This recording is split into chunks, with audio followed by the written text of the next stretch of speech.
నమస్తే సార్. శ్రీమాత్రే నమః. వృశ్చిక రాశి వారికి మే నెలలో ఎలాంటి ఫలితాలు ఉండబోతున్నాయి సార్?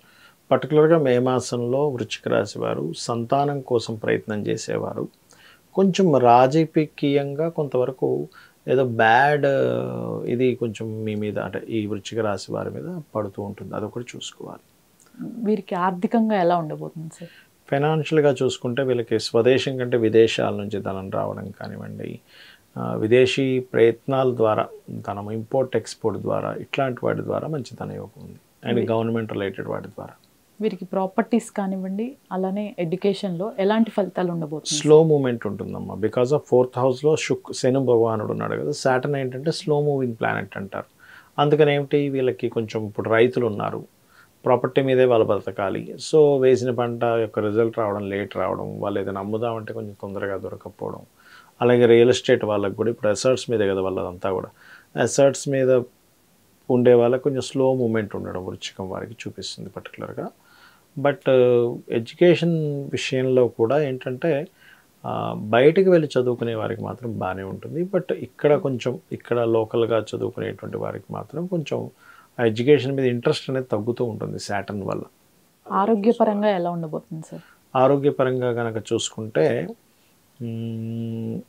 కొంతమందికి ఈ కాళ్ళ భాగం లాగుతుంటుంది చూసారా. శని కాళ్ళ కారకుడు సహజంగా లాగడము. సో అందుకని ఏం చేయాలంటే వీరు మాణిక్య మకుటాకార జానుద్వయ విరాజితాయ నమః అనేటువంటి నామము, లేదా ఇంద్రగోప పరిక్షిప్త స్మరతూనా భజంగికాయ నమః అనేటువంటిది బ్రహ్మాండంగా పనిచేస్తుంది వీరికి. వీరికి జాబ్ కానివ్వండి, అలానే బిజినెస్ పరంగా ఎలాంటి ఫలితాలు ఉండబోతున్నాయి సార్? బిజినెస్ పరంగా అండ్ జాబ్ పరంగా తీసుకుంటే జాబ్ పరంగా చాలా బాగుంది. బికాజ్ ఆఫ్ సన్ తన ఎగ్జాల్టెడ్ పొజిషన్ అండ్ తన రాశి నుంచి దశమ స్థానంలో ఉన్నాడు. సో ఈ ఫస్ట్ వీక్ ఏదైతే ఉందో, ఫస్ట్ 2 వీక్స్ ఏవైతే ఉన్నాయో 14th వరకు ప్రమోషన్స్ రావడానికి అండ్ శత్రువుపై జయానికి అండ్ గవర్నమెంట్ రిలేటెడ్ సంబంధించిన ఉద్యోగం కోసం ప్రయత్నం చేస్తుంటే ఆ ప్రయత్నానికి బాగా సపోర్టివ్గా ఉంది. ఎప్పుడైతే మీకు 14th దాటుతుందో, 14th 15th మే దాటుతుందో, అక్కడ గవర్నమెంట్ జాబ్స్కి అక్కడ కూడా చాలా బాగుంటుంది చెప్పాలంటే. చాలామంది గవర్నమెంట్ జాబ్స్ కోసం కొన్ని ట్రైనింగ్స్ అవి తీసుకుంటూ ఉంటారు, లేదా అప్లై చేస్తూ ఉంటారు. ఈ పర్టికులర్ మంత్ మంచి ఫలితం ఇస్తుంది. మ్యారేజ్కి సంబంధించి ఎటువంటి ఫలితాలు ఉండబోతున్నాయి సార్? మ్యారేజ్ సంబంధించిన విషయాలు ఏంటంటే సప్తమంలో గురువు ఉన్నాడు వీళ్ళకి పర్టికులర్గా ఇప్పుడు. కాబట్టి ఏంటంటే కొంచెం అంటే ఎవరినైనా ఇష్టపడడం వల్ల, ఇప్పుడు వీళ్ళకి వివాహం అయ్యే విషయంలో ఎవరినైనా ఇష్టపడడం వల్ల ఆ యొక్క అంశాల వల్ల కొంత స్ట్రెస్ పడుతూ ఉంటారు వీళ్ళు. అరే వాళ్ళని ఇష్టపడ్డాను, చేసుకోలేకపోతున్నాను, లేదా వాళ్ళు ఏదైనా గొడవ చేస్తారనుకోవడం, ఇట్లాంటివి కొంచెం ఉంటాయి.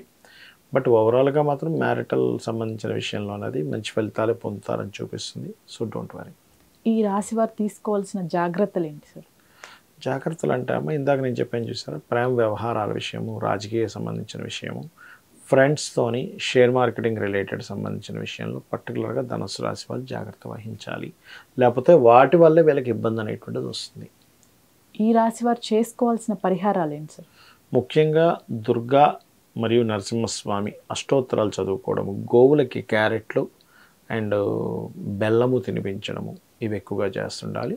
రాహుకాల సమయంలో కుజరాహులకి దీపం పెడితే కూడా వీళ్ళకు ఉండేటువంటి ఇబ్బంది అనేటువంటి తగ్గుతుంది. ఈ రాశి వారు ఇవి కాకుండా సార్ ఇంకా ఈ నెలలో ఇది కాకుండా ఇంకా చేసుకోవాల్సినవి కానీ ఏమైనా ఉన్నాయా? అంటే ఒకటే అమ్మా, మెయిన్గా మనము గోచార ఫలితాలతో పాటు జన్మజాతకం కూడా చూసుకోవాలి ఎప్పుడు కూడా.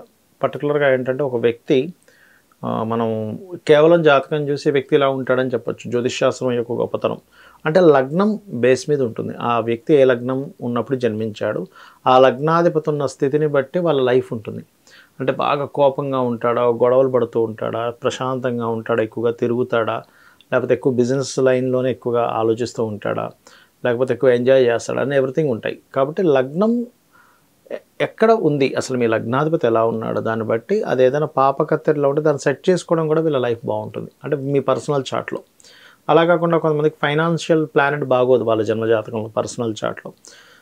సో అప్పుడు ఆ ఫైనాన్స్ ఇచ్చే ప్లానెట్ ఏది, అసలు చాలామందికి తెలియని విషయం, ఎందుకు ఇబ్బంది పడుతుంటారంటే వీళ్ళకి ఫైనాన్స్ ఇచ్చే గ్రహం ఒకటవుతుంది, వీళ్ళు ఇంకోవైపు ప్రయత్నం చేస్తూ ఉంటారు. అంటే సింపుల్గా చెప్పాలంటే వీళ్ళకి మెడికల్ దాంట్లో ఉందనుకోండి, వీళ్ళు మెడికల్ రిలేటెడ్ ఏం చేసినా కలిసి వస్తుంది. వీళ్ళు తెలియక ఏం చేస్తారంటే మెడికల్ సైడ్ కాకుండా ఇంకోటి ఏదో ఈ కార్ షోరూమ్ పెట్టుకోవడమనో లేకపోతే ఇంకోటి ఏదో బిజినెస్ చేస్తూ ఉంటారు. వీళ్ళకి కలిసి రాదు.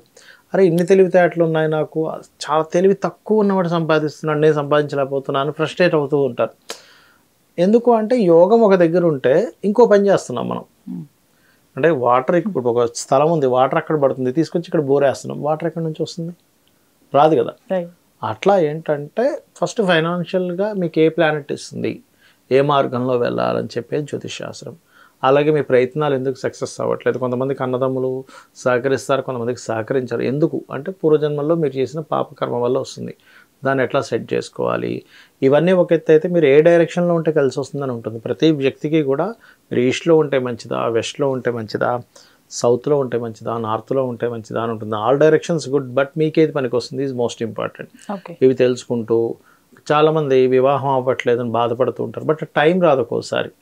ఇప్పుడు మీరు ఈ సంవత్సరం అంతా కష్టపడి వివాహం కోసం ఎదురు చూసి చాలా రకరకాలు చూసి వెక్స్ అయిపోయే కంటే కూడా నాకు ఈ సంవత్సరం అసలు బలం లేదు, నెక్స్ట్ ఇయర్ ఉందనుకోని ఈ సంవత్సరం అంతా మీ పనులు చేసుకుని నెక్స్ట్ ఇయర్ వెతుక్కుంటే మీకు టైం సేవ్ అవుతుందిగా.